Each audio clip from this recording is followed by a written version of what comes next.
Lions Den podcast. Yes, it's Monday night football. It's a Monday without football, but that's why you guys are here tuning in, watching the Lions Den podcast. We'll give you everything that happened in Leon because obviously we love Leon and kind of give you a recap of the game, previews of the game, any other Liga MX news. We will have it here. With me, of course, Jose and Carlos. Guys, how are you guys tonight? Hey guys, Good, how's good. it? How are you guys? And welcome to another episode of the Lions Den podcast. Doing good, good, good. Now, we needed a special guest because we went against Juarez. So we wanted to get Juarez expertise to kind of give us his side because there's always two sides of every story and there's always two sides of every soccer game. So we kind of wanted to get a special guest on kind of seeing how his view was and how we can kind of recap the game all together. From Juarez, Zacarias, how are you? Doing great. Thanks for having me, guys. Awesome, Welcome. awesome. Welcome. Welcome. Welcome to the Lion's Den. I was gonna say, welcome to the jungle. Okay, so a little before we get into recapping, Zacarias, tell me a little bit about you, where you from.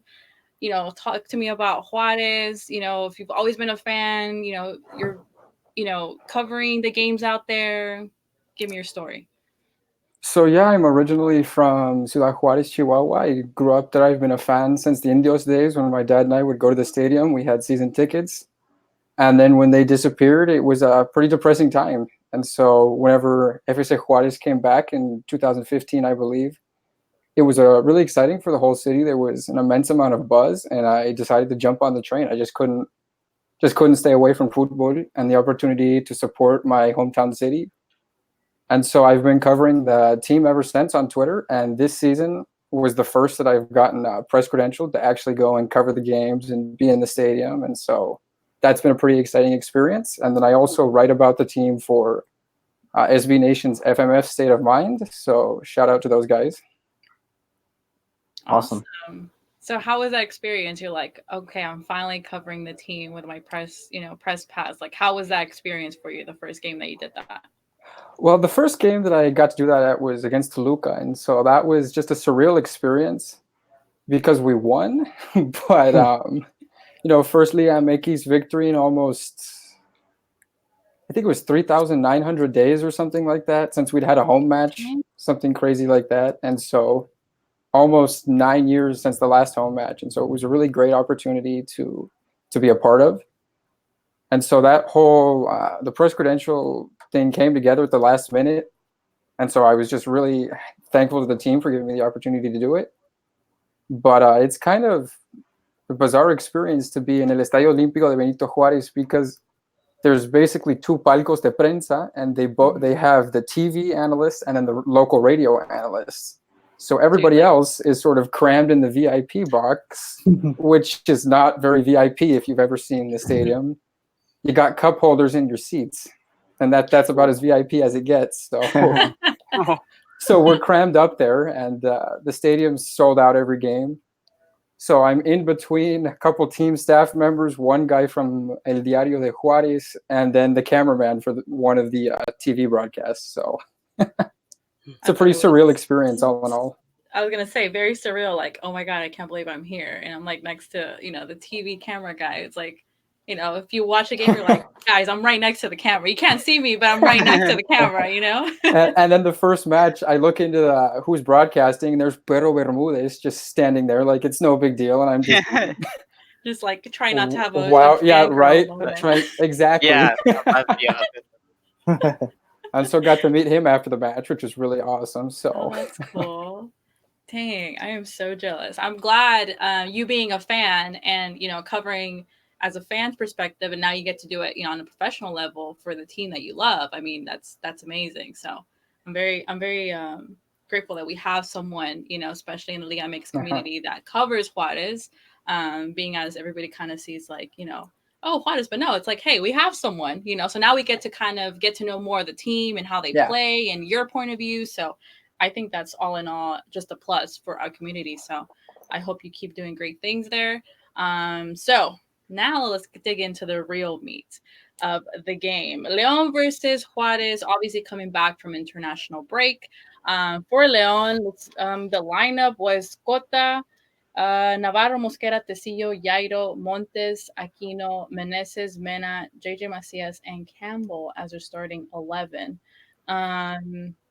My guys, did you have any surprises in the lineup? I was surprised that. Mm, which one was it? Campbell, I think, because I thought like Sosa was gonna start. I thought Campbell was gonna be left like in to rest on the bench, but I was surprised that he started.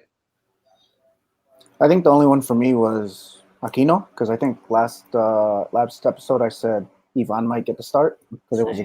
it was a good time for him to get a start. Mhm. But he went with Aquino, who didn't have Yeah, a great game. yeah, But No, I think next game he'll probably start Ivan Rodriguez. yeah. same. I wasn't Um, I wasn't as surprised about that though because how Carlos was saying how Ivan looked rusty. So again, I Yeah, wasn't that surprised about it. right. I was surprised with Aquino too. We'll definitely dig into that because I feel like I need to call him and be like, "Hey, you got to stop messing up." Yeah, Um, right. Zacarias, for your aspect of your starting 11, did you feel confident going against Leon with your starting 11? It was the same starting 11 that we went up against Rayados with, and so it's been a pretty solid starting 11 for most of this season, with the exception of Flavio Santos, who's been in and out of the starting lineup.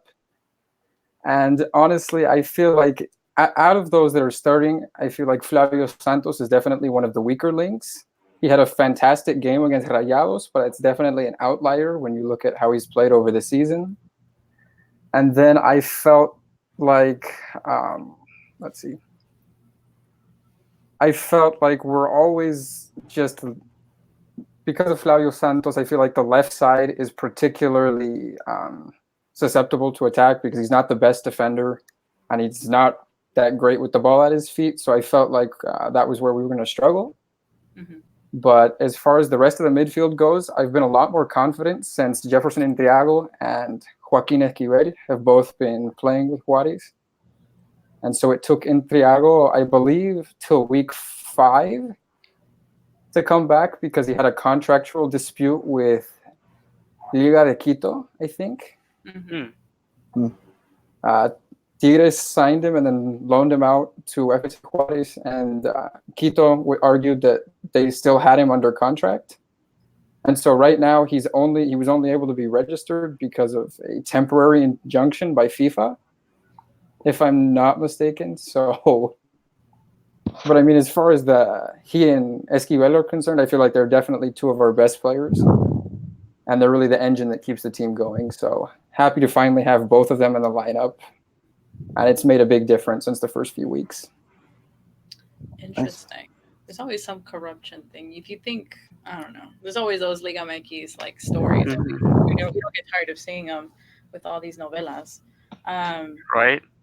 yeah, it's bizarre. So starting the game, we have a gol anulado, offside by Meneses, and then Aquino gets red carded, which we said we were going to talk about that. And Yellow. sorry, yellow card. Because I was reading a Chango Loco on the comments. He said, what did he say? He said, ooh, too So many many red cards red I mean, this the cards. weekend. records this week, and Yeah, that's why I read red, and I was like, even with the red, he got a yellow card. And I think they Mhm. were saying a stat. It was like, what, his fourth already in a row or something? And it was Yeah, early. It was like And 10 it was minutes in. early. yeah. Yeah. And I was just like, why? Pedro Aquino, that's why we wanted Ivan Rodriguez to start. Why? Because Ivan Mhm. Rodriguez knows how to handle it. He's more of, mentally, Aquino just gets heated off of whatever. And then, and I'm thinking, we have to, text you guys, we have to take him off halftime. Like, I'm not Yeah, going to risk it, you know? So he then took there was that red card. What were mhm. you going to say? He took so long to put Ivan Rodriguez in. Like I was, Oh, Mhm. the game was almost over when he put it in. I was like, okay, Yeah. yeah, you should have done this like halftime. Do it. And exactly. Aquino, he was struggling every time they went on the attack. He just looked like he was. I mean, definitely looked point to attack from. And he picked up that early yellow card. I don't know why they stopped attacking down his from the Juarez perspective. I mean, Yeah. hmm Um, yeah, no, I don't get it. Juarez ends up scoring. Very Yeah. nice goal. Tecillo and Mosquera look really bad. Awful. Really bad. Broken ankles. Like Tecillo was it Tecillo slipped. Mosquera like he didn't even know what to do with Lescano, and then because I don't know about you guys, like and because they were like obstructing Cota's view, then Hmm. that made it even harder for Cota. So when Cota sees the ball, it's already coming. So like Yeah. he reacted late too. But I, yeah, What were you gonna say? I was just going to mention that it was Intriago's pass that really opened that up, and then the Leon defenders. I don't know what they were doing back there, yeah, but They I, definitely. weren't doing anything. They I they mean, they literally didn't press at all. Like they didn't do anything. They just like let him receive the ball like freely and then just let him roam in the area. Like come on. looking back on where Lescano was a year ago, he was struggling in the Bundesliga second division or two Yeah, Bundesliga or whatever it's yeah. called, and now he's putting Liga MX defenders on skates. I mean, Yeah, that's it's funny though because I think like at one point when because I kind of know him a little bit because from like back in last season and I wanted him to like come to a Liga MS team and then I realized that he came to Juarez. I was like, oh, okay. I'm, I mean, that, no, he's been phenomenal so far this season. I think 4 goals, and he's been involved in all 4 of them. He scored 3 and assisted on Tagay's goal. Yeah, he's been doing Uh, good for you guys, definitely. And I think we saw a difference from after the red card to getting that goal because Leon was totally lost. Navarro was not at Yeah. its best. Our defense, as we mentioned, was not like the best and hasn't been the best for the past couple of games. Um, so obviously the CEO gives in, Mosquera just loses the man on man, and Hmm. there goes the goal. And I think at that point, Zacarias, are you like confident? Like, are you like, yes, we got a goal? Like, what were you thinking? I don't think they're ever really confident. Team that we have on the field, I feel like he's Liga MX caliber talent. I don't understand how he continuously gets starting spots in the lineup, but looking at it, when we were down 10 men, I was really happy with the goal, but I was worried that we would sit back after that instead of continuing to play at the same high level that we had been up to that point. And going back to the red card, I felt like it was a fairly harsh decision considering that he won the ball first, but I can understand why the ref awarded the red. He did go spikes up right into the man, but Yeah. I think it was a tough decision, and I disagree with it, but I'm biased, so So, it I kind of, guess that's why I'm not a ref. yeah, no, I would be a terrible ref. I think people Yeah. would just be waiting for me at the door at the end of the game. Like, Same here. no. Right? Um, yeah, no, I felt like, as we mentioned before we started, the podcast, like it even looked like you guys were down a man. Why? Because obviously we weren't at its best and we were struggling. And I think after that first goal, we were desperate. We were like, okay, it's time to press high, and we were just Mhm. desperate to at least get a goal before Hmm. halftime. And I think we had a couple of unlucky opportunities. So at halftime, I was just like, okay, things have to change. As we were saying, we would hope get Pedro Aquino off, put Jefecito in, Ivan Rodriguez, and that didn't Didn't happen. do But it. Aquino went off, which is what we wanted. So that was a different kind of substitution there. And then we had a penal, guys, and that was like a very like debatable because was it on, was it in, or was it out, or I Hmm. mean, I'm guessing you're biased, I guess. So what were you thinking? Um, all biases aside, I don't think I would ever award that as a penalty. It looked outside the area, and you had to slow it down frame by frame to see anything differently. And see, I think that's my problem with VAR Hmm. because Uh huh. they make them so like the play so slow. It's like it's kind of like it disorients the play in general. It's like just play it fast. That's how it happened. If you slow it down, then it makes the referees question like, Yeah. but action happens when it's live. It doesn't happen when it's going slow motion. So I think that's my whole frustration with VAR. And it's there's a slow place, and it's like, oh, they're gonna mark something because it's slow motion, and they see like either a tackle or the hand or whatever. So I agree I with feel like with VAR they should play it back in real time as opposed to slowing it down, because you can make something out of nothing whenever you slow it down, and things look 10 times worse than they did whenever it happened at the speed of the Yeah, game. I And so agree. I think that's definitely one of those occasions. Exactly. I agree. And I was surprised that JJ didn't take the penalty. I was just like, whoa, JJ's Yeah. not taking a penalty. Were you surprised, Jose? Oh yeah. I mean, come on, like he's a top scorer this season. So you thought he was gonna take it, but Yeah. I don't know. Like maybe he just wants to. Prepare for the afterlife. Well, no, like maybe get more maybe he wants both Mena and JJ Macias to like be more confident. So maybe that's why he gave it to Mena. But because definitely if you look at how Mena was last season and how it is now, like he's still not there. So maybe that's why he gave it to him. That's the only reason I can think of, because otherwise it doesn't make sense. Yeah. Macias should have taken that penalty.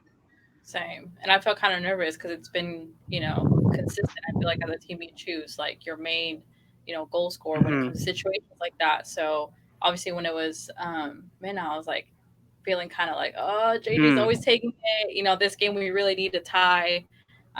So that's where Mena executed. That was a great penal, in my opinion. Then we had at minute 82 a corner kick, and Leon does this. The short corners, Mena Navarro, horrible defensive. It's just like you don't do that there, especially having, all the Lions up there, and it was a 2-1 at that point. So were you like, oh no, like what's gonna happen? Can we tie this? I mean, leading up to the goal, I think one of the things that frustrated me the most was that we made two defensive substitutions. We brought in Elio Castro and then Elcinho Diaz, who made the terrible defensive mistake on the corner. And I think seeing that, we also stopped high pressing with those defensive substitutions, and we started to sit back. Because whenever we scored the first goal and we were down 10 men early in the first half, we kept up the high press. And I think that that's really been what's brought Juarez the most success so far this season, has been high pressing on their opponents. And it really disorients teams in the first half. Through this point of the season, they have yet to get the first half as teams are trying to figure out how to work on the high press. And so I think whenever Gabriel Caballero decided to make those defensive substitutions and move away from the high press, I felt like it made Juarez one-dimensional and almost provided the additional pressure for them. But if we're to look at it, I feel like the ball went out of play prior to the corner, so that kick should have happened. But it doesn't mean the fact that Diaz had one of the biggest defensive errors I think I've ever seen. Should have easily been able to clear it. And then after it gets on his foot, he stands there, defender runs up and has an easy tap in. I don't understand what he was doing. I think that that's one of the deficiencies that Juarez has outside of their starting 11. They don't really have solid backup players. They don't have solid defenders, especially in the defensive area. Yeah. Because already very weak defensively, and late goals have been a habit throughout this season. I think every goal except for two that they've given up have come after the 62nd minute. So I feel like these late defensive errors have really cost the team points. I mean, in the match against Querétaro, they were 0-0 till the 80-something minute, and they were down to 10 men roughly around the same time as, if not earlier, than they were against Leon in this match. And so I feel like the move to stop the high pressure and to sit back and defend was incredibly short-minded on the part of Caballero, knowing the defensive deficiencies that the team has. Definitely. And so at that point, I felt like there was no way that we were going to come back. It was more of hopefully they don't score another one. Yeah, just we have to sit back and just defend pretty much. And then evidently they do score another one. So yeah, at which point I wanted to throw my TV out the window, but I would have too.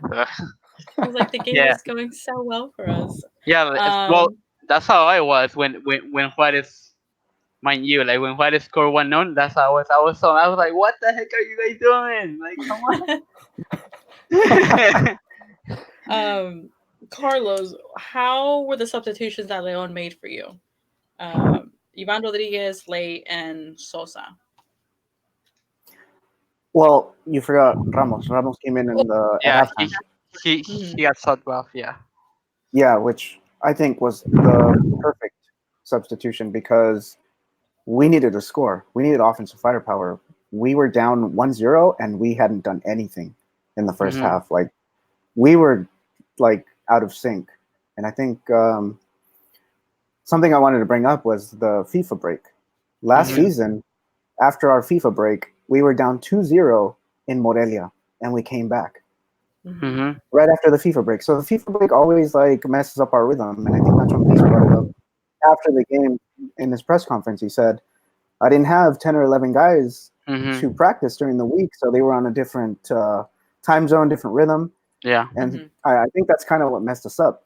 But yeah, Ramos, I think was a good substitution because we needed offensive firepower. And that's what Nacho Ambriz at one point ended up doing. He ended up putting everyone in. He had Sosa, Macias, like everyone on offense. And we had like one defender back, which was like Mosquera, I think. But I think the substitutions were good. I just think the only one that should have been earlier was Aquino for Ivan. Definitely. Because, I don't know. Yeah, he would have gave us more solid stability in the back. Stability in the Definitely. I have a question, guys, because coming into the match, I didn't think Juarez was going to stand any chance of winning, and then Leon looked completely lost in the first half. I mean, how much of it do you think it has to do with playing an opponent that they've never faced? You know what the international break. You know what I think? Well, not only that, but I think how like last time Carlos brought it up, how like when we like for example like when we play versus Santos, how Leon struggles versus teams that use like pressure, like the pressure on top on defense. So yeah, I mean, it just seems we still haven't found the solution to that issue because that how you were saying, like Juarez likes to press. Yeah. Sorry, that defense of the opposite team. So that's why we were struggling too. So, and plus, like the FIFA break, some players were kind of like how Carlos was saying, how they were either in a different time zone or maybe they were tired. Many factors. They didn't train with the team throughout the week. But I think mainly, it was just Leon was expecting Juarez to be pressuring us. Like I think Leon, coming into the game, Leon was probably expecting Juarez to maybe like wait for us and then counter attack. Yeah. Kinda, play on the counter, right? Yes. Yeah, and take nothing away from Juarez. I mean, they played awesome high pressure, just like Santos did, and both of those techniques we had no answer for, and we still don't have an answer for. So moving forward, I think Nacho Ambriz has to figure something out because once playoff time comes, like that's it. We're not if we don't have a solution, we're out. That's gonna be what's gonna unless we fix that particular issue, that's gonna be either we're gonna make it far into the playoff or we're just gonna like be either in quarter or semifinal, like because those errors and like those weaknesses in the Liguilla, they can cost you. So Mm-hmm. Yeah. Yep. So we really need I to think figure it out. I think especially how Leon was playing, how the first game and how we talked about how Juarez was playing it right. When the first goal came in, and I was just like, this is gonna be a game where it's gonna go all wrong. Like I legit thought we were gonna lose. Like I was like, if I did too. Yep. Ivan doesn't come in, then we're done. And I was just like, oh my god, I can just imagine. Like we don't need this right now. People are already questioning how we are this season compared to last season, and then losing. And I don't think it was the Mm-hmm. best situation first half, but I mean, all credits to Juarez because they definitely Yeah, knew how to play it right. They definitely knew they did what what they had to do. Mm-hmm. exactly they expected Leon to dominate the game, to hold possession. I mean, at the end, I think Juarez had like 27% possession Yeah, because but yeah.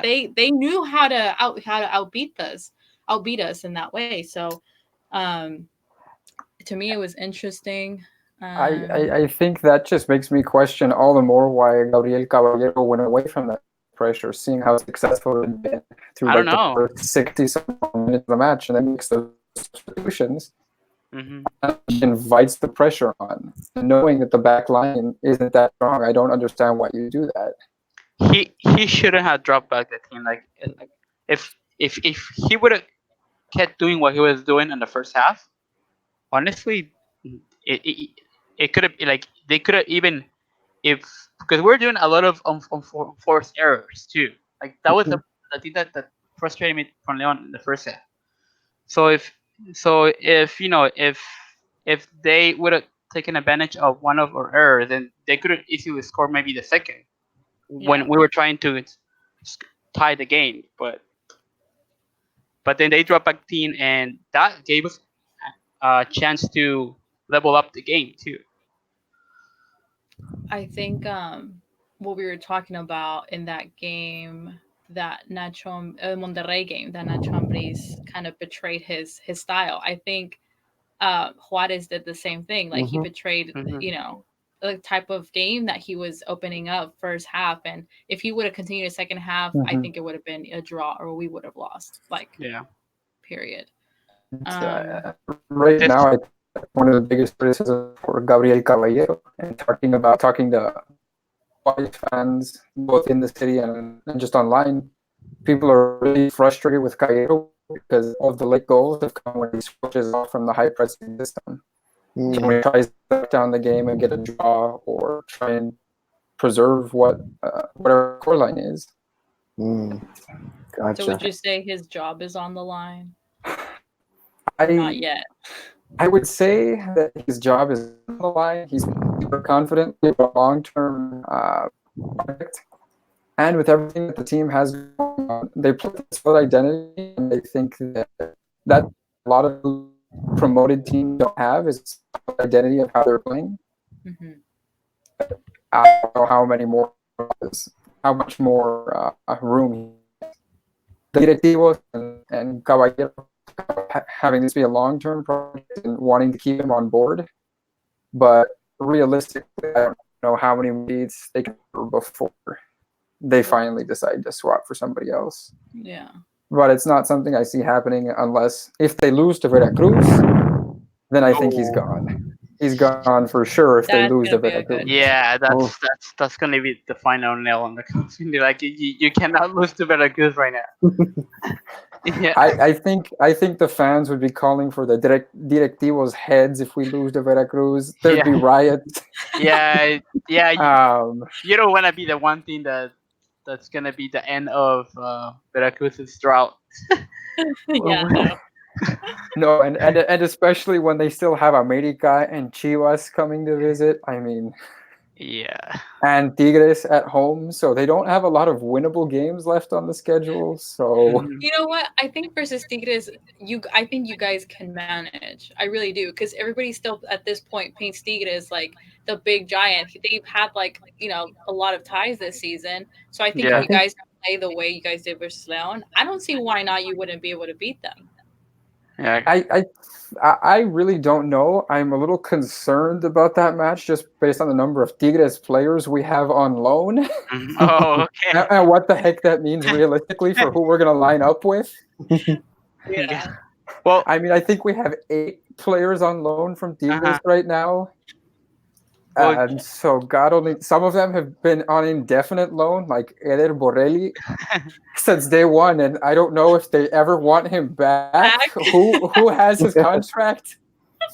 oh, do you know what, Zacarias, though? Like, at least Liga MX doesn't do what like in European leagues do. Like 'cause if you have like a player on loan, your team, and then you go up against like their former team, you can't play them. Like they cannot play that game.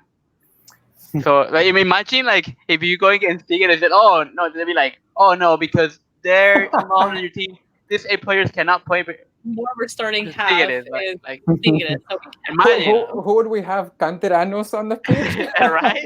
Right? Literally. Oh my god. I mean, that'll be That's a when game I'm I glad yeah, that's when I'm glad that that particular part it's not the same in like a No, thank God. No, but I think realistically, having seen the success that Santos and Juarez have with high press, why aren't more teams pressing? Because Leon struggles with it. Mm-hmm. Tigres really struggles against teams that put pressure on their back line. Yeah, America almost all the teams in Liga MX struggle when teams put high pressure on them. I don't know why don't teams try to high press more. I wonder why. Is it just like a thing with uh, how Liga MX like the style of the league is? Maybe I don't know, to be honest. It also takes a physical toll on the body as well, you know. Well, that too, but I feel like So yeah. I was gonna spit out a couple comments because one of them is related to what we're talking about. Okay. First, let's see. Alex, hi. He said, first time viewer, good work, everyone. Thanks. We're doing our best here. Awesome. Thank you, Alex. Let's see. Chango Loco said, San Luis is taking the title. Really? I mean, they won. They won Friday. So. Yeah. No, they're not. I don't know about that one. Well, It's debatable. we'll get them down from their cloud when we beat them. And then here's the one that it relates to what we were talking about. In Good Company, which has been an awesome viewer for the past couple of weeks, he says, do you think Caballero's change in tactic was due to players' exhaustion because of the constant press, or is this current Juarez squad already conditioned to press the whole 90 minutes?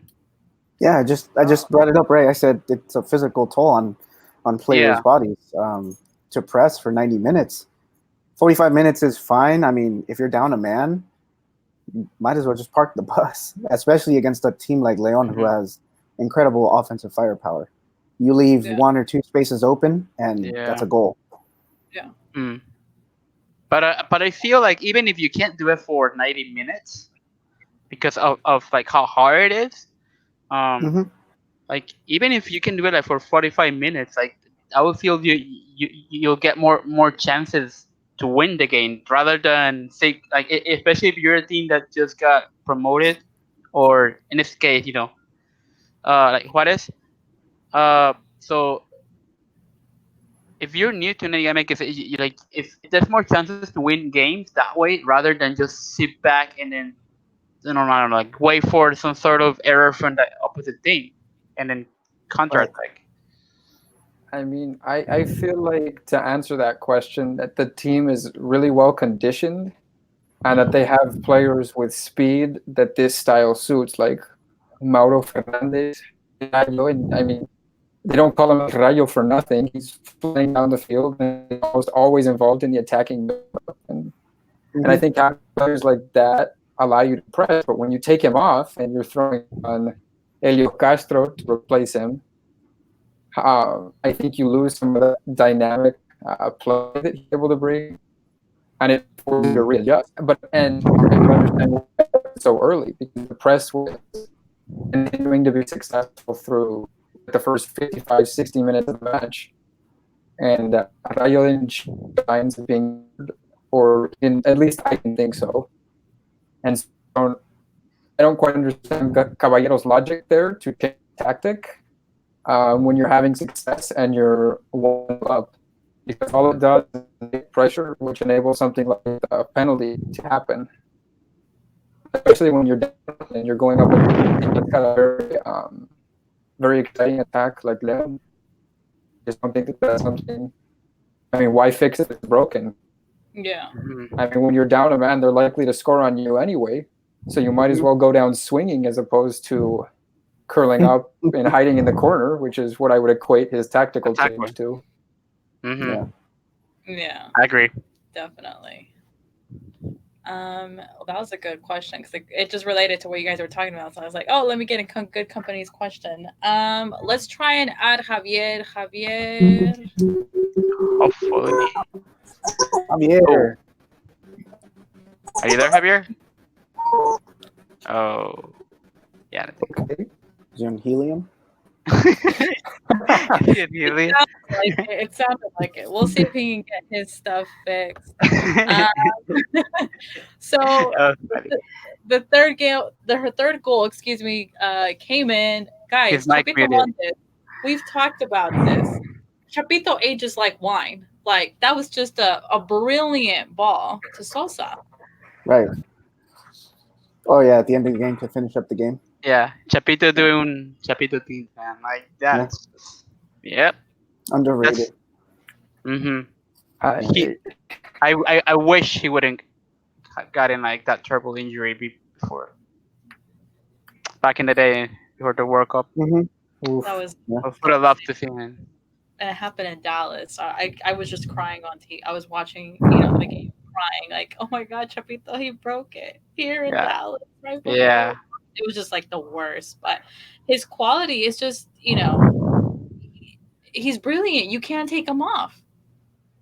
You can't. Nope. I mean, we don't have anyone to hold that position right now. He was essential. So like he like if you take him off, like Leon basically has no like I just like no GPS, no brújula. It doesn't know where to go. Like you don't know where to distribute the ball. He's basically the engine in Leon. Like he knows where to pass it to, where to do a pass, where to do the through balls. Like he's really essential. Like the day when he retires, I don't know what we're gonna do. Literally, it's gonna take one just like him. And In Good Company said Iniesta has posters of Chapito Montes in his bedroom. I can totally see that happening. Yeah. Dude, we should make a meme of this. Literally, that's our next project. That would be awesome. Oh man, that was good. That was good. That last goal was so bittersweet. Seeing Chapito do that to Juarez. Were you heartbroken? Like, oh, I mean, I love Chapito because he represents you at Juarez at such a high level, and he's loved at his club. So I mean, I can't hate on the guy. I can't be mad. I just wish he hadn't have done it in that moment. Yeah. I wish they had missed the shot. Chapito in for the kill. The great play. Leon ends up winning 3-1 versus Juarez. Another victory for Leon. Well-needed victory, and Juarez sadly with a loss, but they do go against Veracruz, correct? Yes, that's this upon Sunday at home. You feeling confident? I'm never confident, but I mean, I think more so than anything, Veracruz is a winnable game. And so it's one that I've had circled on the calendar that if we don't win that game, just relegate us already. Right? I mean, if we can't beat Veracruz, that's always in turmoil and doesn't have a win in 35 matches, what are we doing? Like, what are we really doing? Like, you guys deserve to be more in Liga MX than Veracruz. Man, like, come on. I think. I mean, at least we don't have outstanding debts. That's true. But I think my big worry heading into that match is he was going to be suspended for picking up a red card in this match. So I have no idea who's going to replace him. We don't really have another control midfielder. So I think that that's something to look out for in the match if you're gonna watch who replaces Yankee and how it changes the style of play that Cowboys have been using. So But that game is at home, correct? So will you yeah, be attending? I'll definitely be there. Awesome. Nice. The next upcoming games for Juarez, which is Veracruz, then America, Necaxa, and Atlante and Copa MX. So it has a couple of tough games, but I would definitely be watching Juarez Veracruz. Everybody asks me, why do you watch Veracruz? Why not? I feel bad for the fans. They don't deserve. I would feel bad too. They don't deserve like that what's happening to them. Like, They don't. yeah, like I mean, what kind of blackmail does Fidel Curi have on the league? He's still an owner. It's legit Club de Cuervos in Vivo. yes, it's dude, like it's always this. Like that's Yeah. Understand. that's how they And then the stay, league- right? Money. It comes out and says there's no outstanding debts. Then he gets to the press conference. Yeah, I still have outstanding debts. What is he doing? He tried to press people to vote for political. He moved the team. There's no investment, constant coaching for so they got somebody. Who's the coach? I don't even know who's his now. I can't Who is remember the coach? It's the. Did they pull out of the division now? I think he was playing. He had. Is that Celaya, but I think he was coaching Celaya, but I think he had coached Veracruz before, like a long time ago. Like I can't remember his name. I don't know if it's an S or something. Is it their coach or their sporting director that they took from a Segunda División club? If it's him, then it's. I think I saw in his history he was at Celaya. Something like that. But we know that like Toluca lost and they're in like 17th place. So I was thinking, that's he's gonna go. How is La Volpe still in charge? I don't know. They don't like firing coaches, and that's the problem. Like, at what point do you say something needs to change? Well, I mean, I thought La Volpe should have been fired after, like they had no idea what they were doing. I mean, and it's against a newly promoted team that's lost 2 games in a row. Looks like they have no rhythm going, and you're huge favorites. How do you come in there and allow the newly promoted team to run the midfield with a bunch of Ascenso MX players still out on the field? It doesn't make sense. No, and you'd expect something else, especially being La Volpe, but it's clearly there's nothing there. So if I were him, I'd put my resignation in and be like, I'm out. Like, what else can you do? Yeah. Biggest decepción this season? Think so. Definitely. I mean, probably. Well, I mean, we just talked about this in the chat the other day. I asked you guys if Rayados or Cruz Azul, right? And everybody was like, Rayados probably the biggest decepción. But now I think it's Toluca. Yeah. I'd go between Rayados and Toluca. Yeah, I think I'd still go Monterrey for sure. I would say Monterrey, like I mentioned then. Like I would say Monterrey because of the squad they have. Like the amount of money in that squad. They're the most expensive squad in the whole league. Like it's almost 100 million. Like, and you're still doing that bad. Like, but you can't. Diego Alonso's been there a year, and nobody knows what their style of play is. And every match, they get something completely different. And that's the thing. I was talking to the guys. I was talking, last week. It's like Mohamed never left because Diego Alonso came in, but nothing changed. Everything remained the same. So it was kind of like... It doesn't look like he's bringing in smart signings either. It looks like Los Directivos are looking for a big name to counter Gignac, and that's it, which is why they signed Jansen, no? Mm-hmm. Yeah. I think they crack under pressure. I was telling Tom, I was like, Monterrey, obviously everybody paints Monterrey, Tigres, Americas the favorites every single season. Okay. Just because of the money. Exactly, because they're money bag teams, but it's like, what is being Monterrey? Do people not understand that? Yes. Well, Atlético de San Luis did too. Both of the promoted teams beat. Like, see, like after if they really want to be big teams, like after that is lost, you gotta fire a coach. Well, like, I think Rayados I mean, just look at the squad evaluation. I think Rayados is more than $100 million of evaluation higher than Exactly. Juarez, and they got dominated.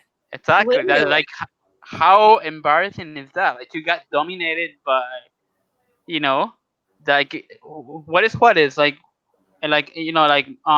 squad wise how expensive is squad? Money-wise? Is it the least expensive in the whole league or Yeah, Maybe. I would not doubt it if we're the least expensive. I think we still have players that are hanging over from El Ascenso. I mean, they signed Edu Perez, was basically the big summer signing from Tampico before the whole fiasco of getting in the Liga MX started. Mhm.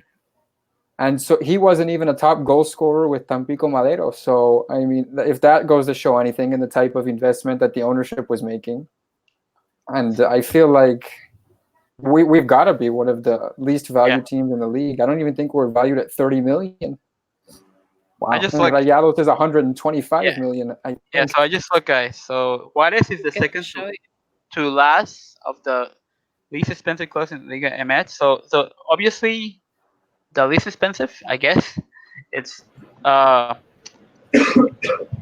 Hey, can you hear me? Veracruz. Yes, we can hear you. Yeah. See, I knew how to fix the settings. That was it. All right. Welcome, Javier. Javier, Leon. Oh my God. You finally made it. I mean, I've been backstage for like 35 freaking minutes, but I've been hearing you guys, and it's all extremely interesting. I don't even want to like put my opinion. I think you guys are doing a great job. I'll just be here listening, as always. Sure thing. All right. I don't know. I'm sorry. I don't know. What are we talking about? We're just talking about how Monterrey Oh, yeah, has no Monterrey. defined style of play. The money doesn't mean Oh, yeah, everything. yeah, yeah. Mm-hmm. I think it's Basically, between Monterrey and Toluca, the biggest exceptions of the league so far, yeah. right? Mm-hmm. Like, Monterrey did lose against San Luis. I mean, even though San Luis has a good team, I mean, they did really well in El Ascenso. I think the last team that did very well in El Ascenso, like San Luis, was like Leon, when Matosas was technical, and mm-hmm. Leon didn't lose any single game, and it was kind of like that.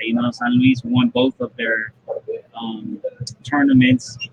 I don't know when was the last time that happened, but they have a pretty solid team, and yeah, I don't know about Toluca. I don't know, like Kari said, Toluca just doesn't like firing coaches. They kind of just give them a chance. And I don't know.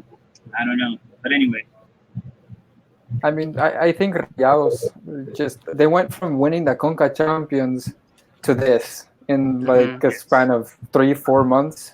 Yeah. Yep. yeah, Mm-hmm. I just don't understand how you make such a dramatic change. yeah. Maybe like they say, le están teniendo la cama, I was gonna just say that, Jose. I was just gonna say right? that too. Because Feels like You it. want to be surprised. they do have the Club World Cup coming up.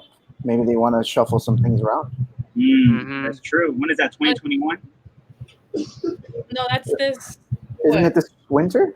Yeah, it's always Oh, this. I It thought should be this winter.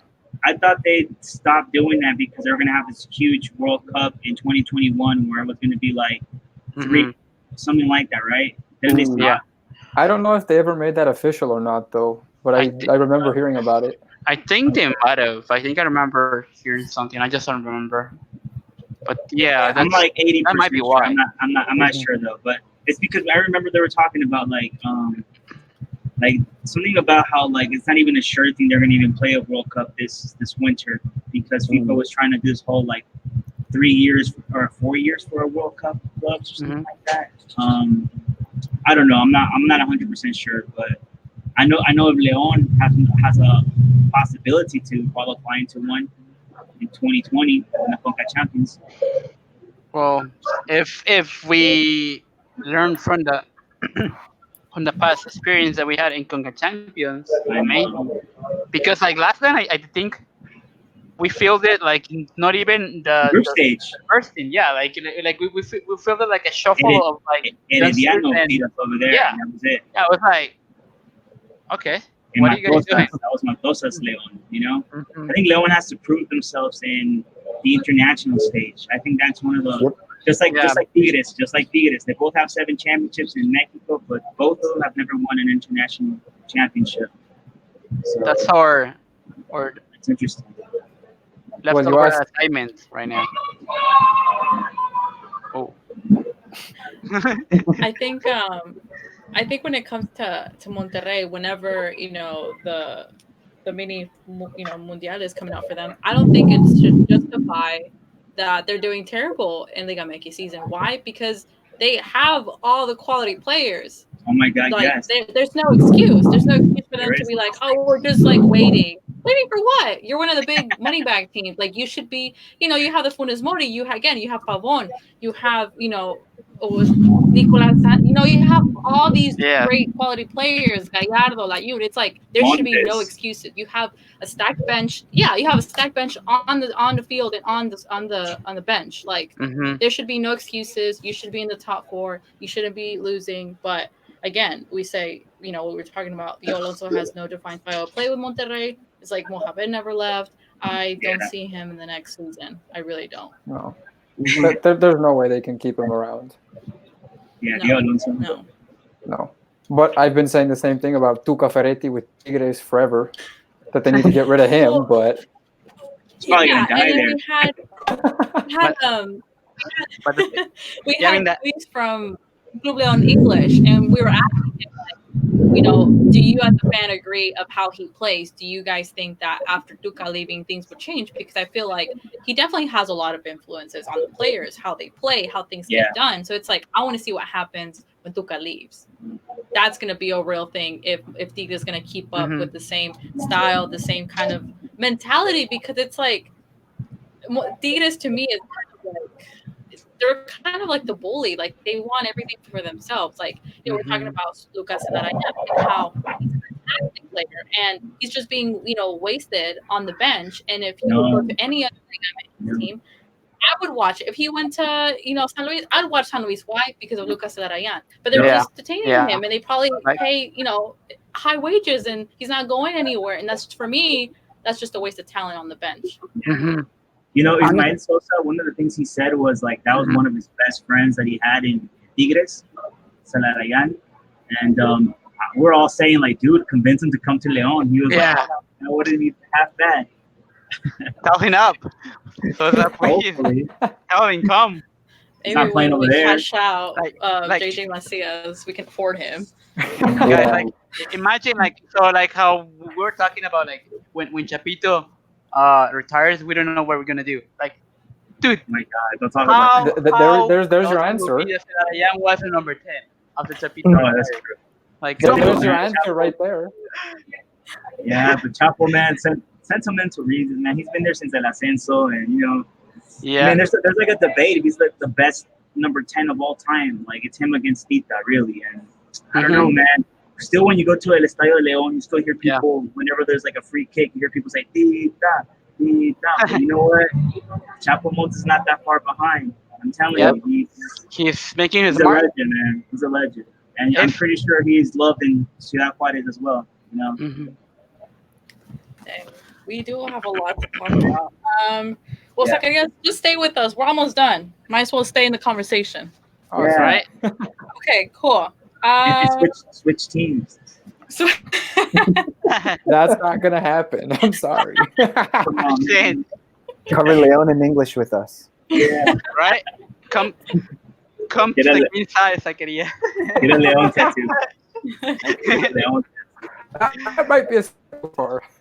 Have a chance to They cover always the say that playoff. it's greener on the other side, right? before we do our little preview versus Necaxa, we had international break week, and we already had last week. We talked about the first game, Mexico versus USA game. We are not going to talk about the Mexico versus Argentina game for obvious reasons. Oh, man.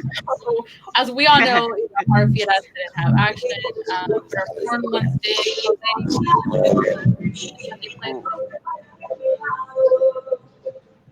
Ooh. Jose? Yeah. Oh, can you No, let I'm me good. know the foreign players, how many minutes they had with their international Yes. team? Sorry, there was some static and I didn't hear you. Okay, so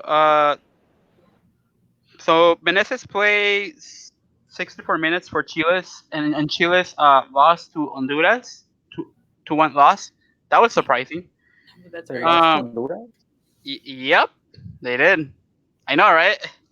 And Tecillo did not have any minutes versus Venezuela. He was an unused substitute. Sorry, unused bench player. And Jairo played 75 minutes before he came off, and I think he was playing as a midfielder because Borja was playing as a left back, I believe. And Costa Rica obviously didn't play any matches, so Jairo was already back by then. El I'm sorry, Campo. Campbell. Camel. Sorry, guys. So and then for Mexico, Navarro and Montes didn't have any minutes again. It sucks as Chapito didn't have any minutes. They were saying Navarro was gonna have some minutes, but Yeah. unfortunately he didn't. And then on the sub 22 side, JJ Macias, I was trying to because I actually missed that game and I didn't watch it, but I didn't see any news of him playing. So I'm guessing he was left on the bench. And Godinez played that match, I believe. I'm not sure if he played as a substitute or he started, but I think he might have started. And then he scored a goal, I think, on the 68 minutes. Mm-hmm. Yeah, I And think JJ got some. Macias. JJ played. Mhm. He played, but he didn't do much. And Godinez scored a little bit that he played. Yeah, I just didn't see like any news because I missed the game, so I don't know if he played.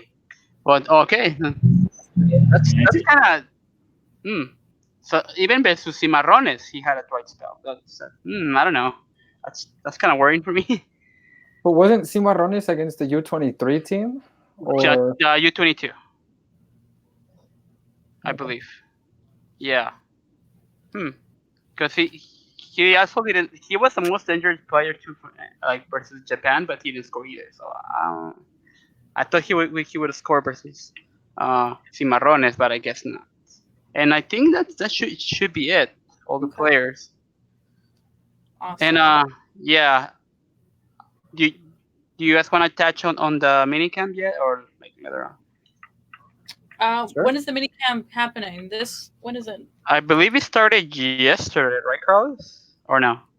I'm not sure actually. I'm not sure when it started, but I did see pictures on Twitter of them training already. Yeah, it started on Sunday and it's gonna end on Wednesday.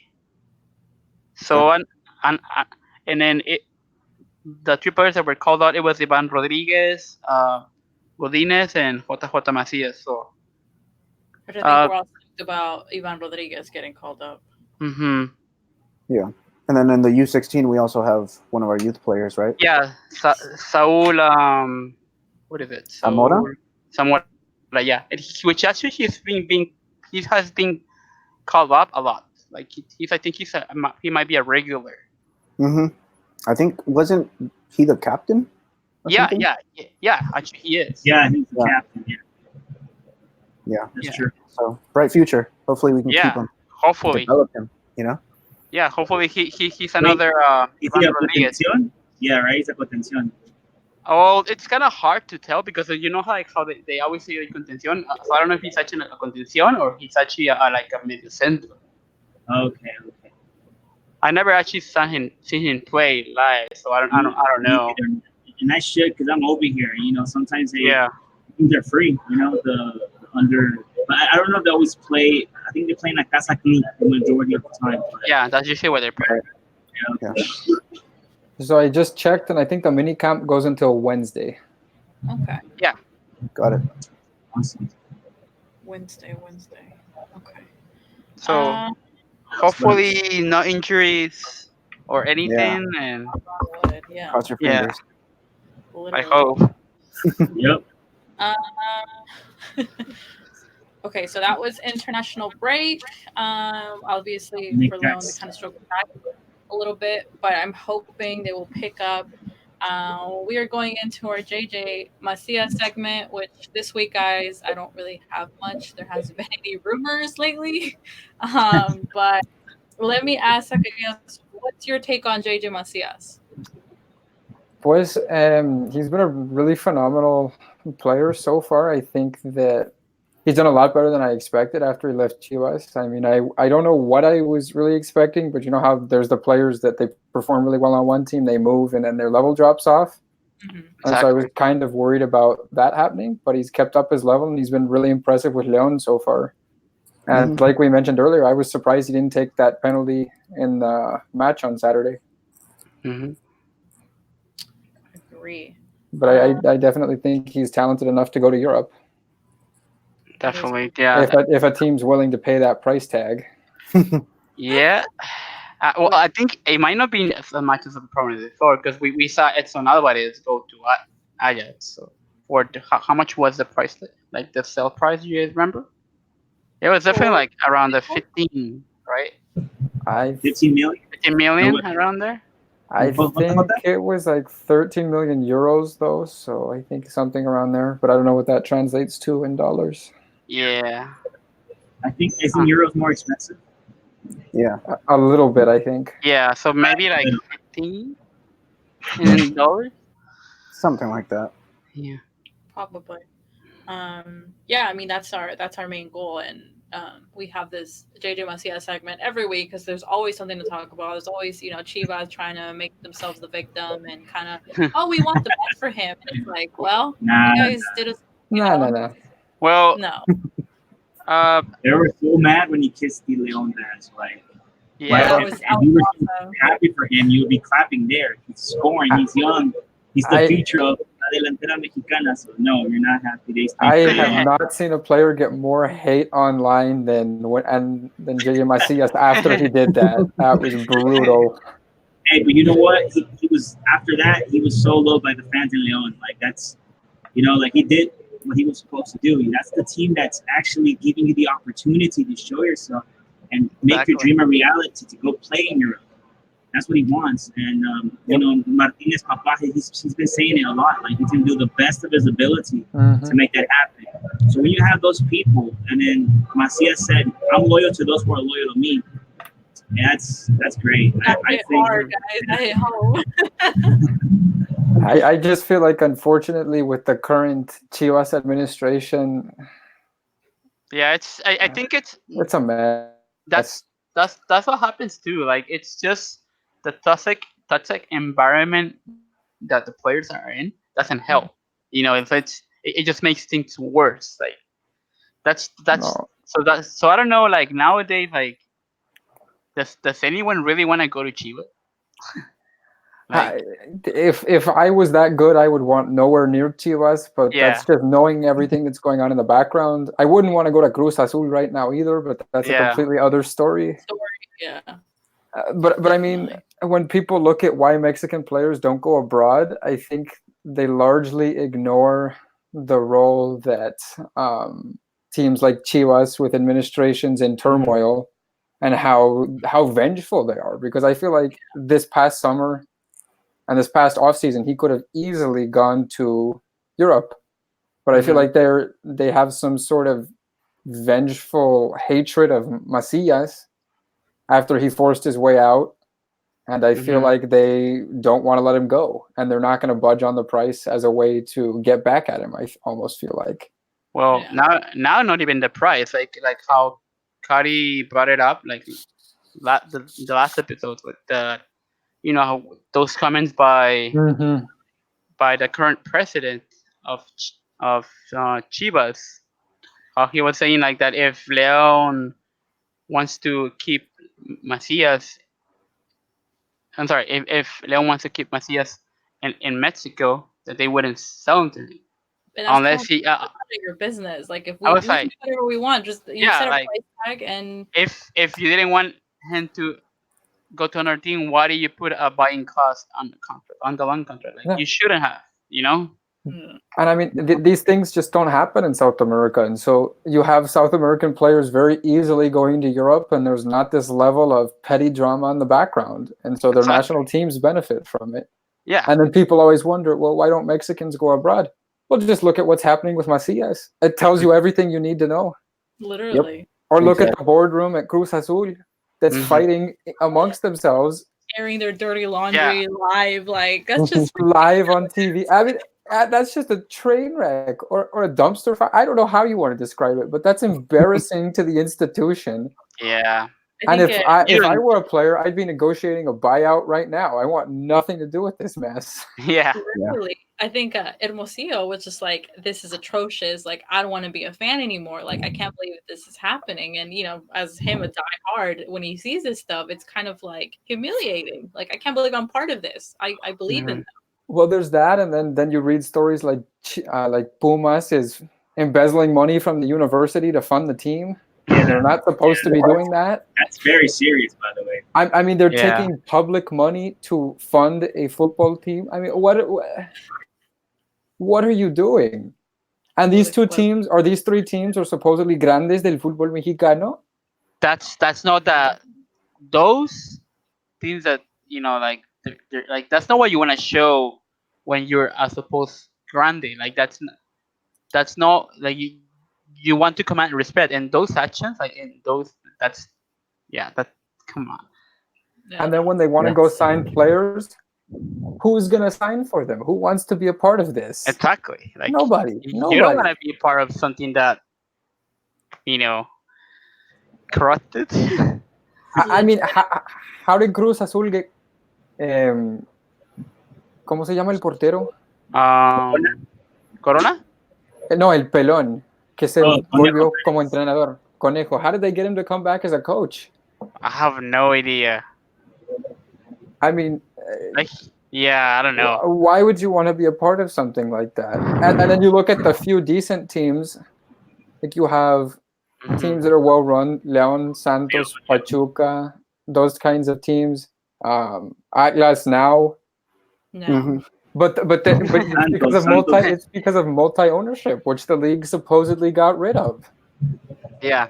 I mean, Grupo Pachuca has what, 4 teams in el fútbol mexicano? 4. I think it's 3, right? Tampico, Madero. No, es Orlegui. Zacatecas. Yeah, it's Zacatecas. Zacatecas. So it's Zacatecas, Pachuca and Orlegui both have 3 teams. Yeah. Morelia has 3 as well, right? I mean, not Morelia. TV Who? TV has like around, because I think with Orlegui and TV it pretty much says like they're doing like a partnership or something like that. But TV still owns part of Morelia, part of Atlas, and part of Santos, right? Oh. I don't think they have ownership in Santos. No, not in Santos. No. And I know they do in Morelia for sure. I think doesn't Grupo Salinas have Morelia? Well, Grupo Salinas is part of it, but they're with Azteca. Unless Azteca sold them or what they had left. There's something weird going on in Azteca, something like that. Like I don't even know what it, like the full details, but a lot of teams now are kind of like, because you know also Grupo Caliente has Dorados and Tijuana. But they're a minority owner of Dorados, though. They're not the majority. They have some other interests. So they're partnered with local people, I think. Because don't like some players from like Tijuana to like get loaned out to Dorados? It's sort of like, I guess you would liken it to like the what baseball has with the minor leagues. I feel like that's essentially what's happening. Okay, so kind of like a farming thing, I guess? Sort of, but not to the same extent. But a lot of players from Xolos have gone to Dorados, and a lot of Dorados players have gone to Xolos. And this opens a conversation for how we see all the teams. We're like airing everybody's dirty laundry at this point. But it's out there though. It's not like literally. No. It's just like all these novelas with all these teams. Like it's ridiculous. That's why I love La Liga Mexicana. To be honest, it's unique. Like literally. Well, just pray you never get relegated. All right. Yeah. Only in Mexico. I agree. Literally. Solo en Mexico. And then just pray you don't get relegated to the Ascenso MX, where you now get 4 points for winning on the road. That's So weird, insane. man. I'm just And like, what? I think it's 2 points for a draw too. I don't know. They're like making up rules as they go along. They have 14 teams. That is just dumb. Nobody in the Segunda División meets the requirements to get promoted, so they can't even have relegation. But Like- somehow Loros Colima still got sent down, and I don't know what's going on. Like just like a big example, like Veracruz. Like, why is Veracruz still here? And, well, Why? look at the second division, and you'll see why. It's I know, like, embarrassing. come It's on. embarrassing.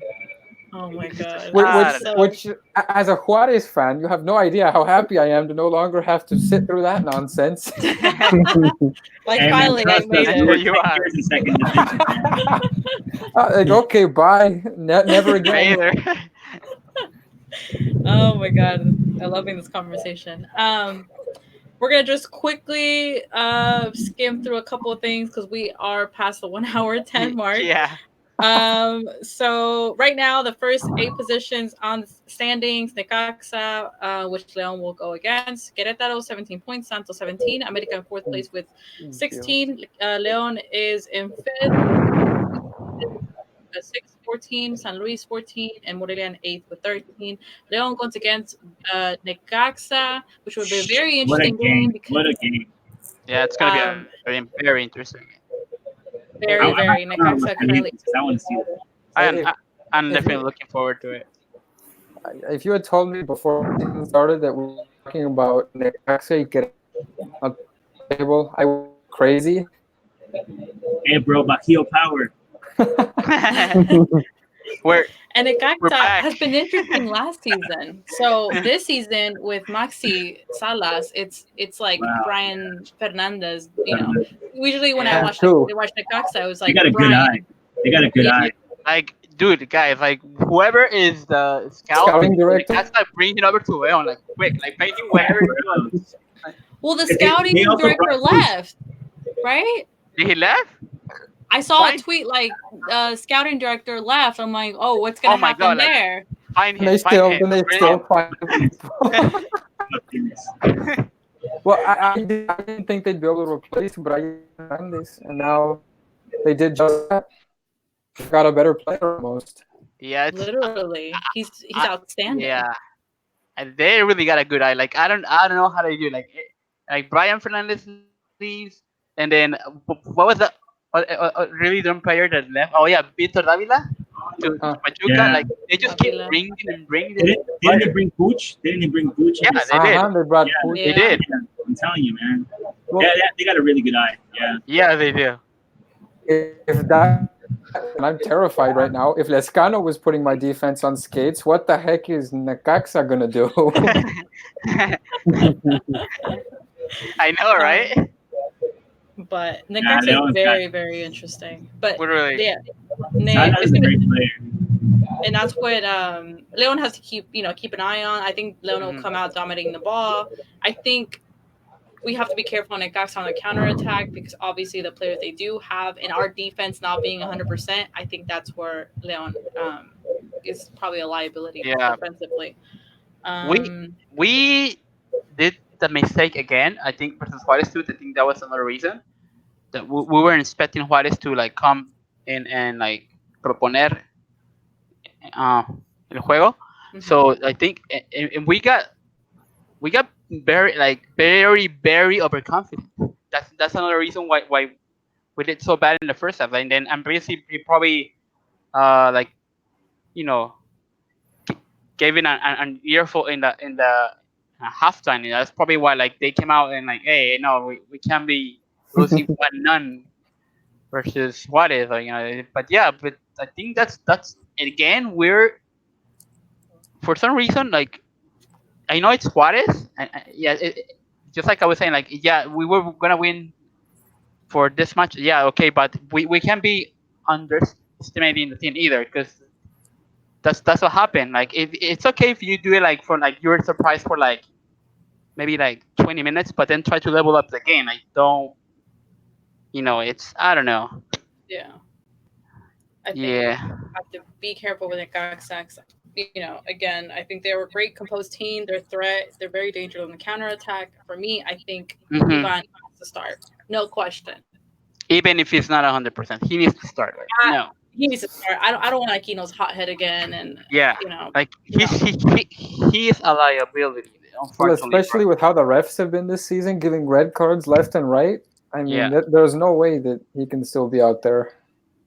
But this is the thing, and I don't see refs giving Gignac any cards. No one Preach, dares. preach, No one dares preach. to have a red in his face. No, they can. Gignac can be screaming in the ref's face. Nothing happens to him. I love Yeah. Gignac. I think he's a Is great. he ever gonna get a red? But he All should the time have in Liga gotten a MX? red card. No, he's not going to get a red card until he throws a punch, he headbutts somebody a la Zidane. But no, Yup, it is in his DNA. So quickly to end it, predictions on this game. Necaxa versus Leon. Jose, go first. Prediction.